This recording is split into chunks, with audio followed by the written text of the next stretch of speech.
PEGI 18. Otherside Entertainment is an independent development studio created to further the work of studios like Looking Glass and Junction Point and Ion Storm, where we pursue the art of the immersive simulation. These original games were very innovative for their time, introduced and pioneered some new game design, new technologies, and that's really the spirit that we're carrying forward with Otherside, to continue to innovate and push forward these genres.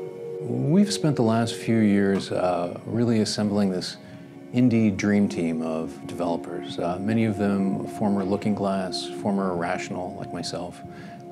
It's a small, scrappy indie team, and we're tackling a genre that's hundreds of people generally work on. We're able to do that because of the talent and the experience of the team. Underworld's a fantasy game set in a classic high fantasy setting, the Stygian Abyss, which is a vast volcano. And so you explore in a dungeon crawl-like way the underworld, but in a first-person, very immediate feel. The term that we use most often to describe the kind of game is an immersive simulation. An immersive simulation is a game that removes as many barriers to belief that you're in an alternate world as possible.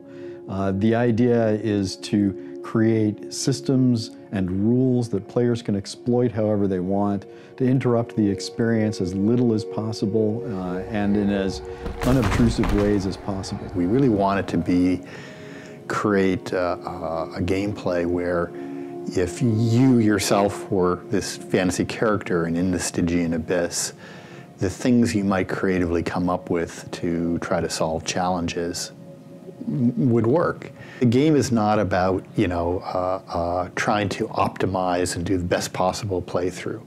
You get rewarded for trying different solutions and often coming back to, say, a quest or the same location and saying, well, last time I just fought my way through.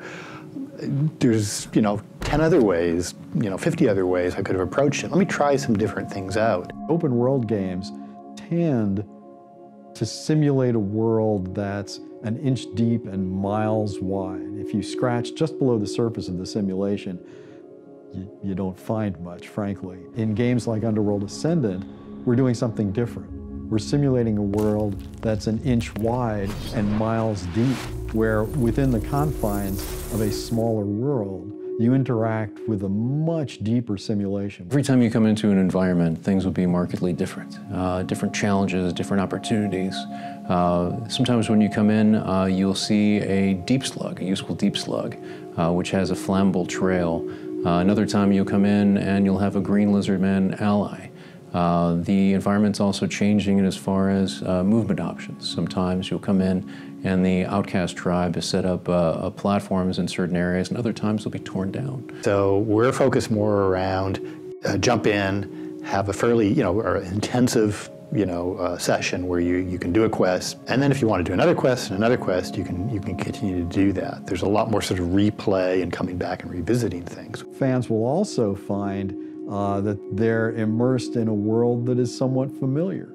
Now, non-fans are not going to have knowledge of those earlier games, but for people who do know those earlier games, there's going to be a little thrill of recognition here and there that I think they'll really enjoy.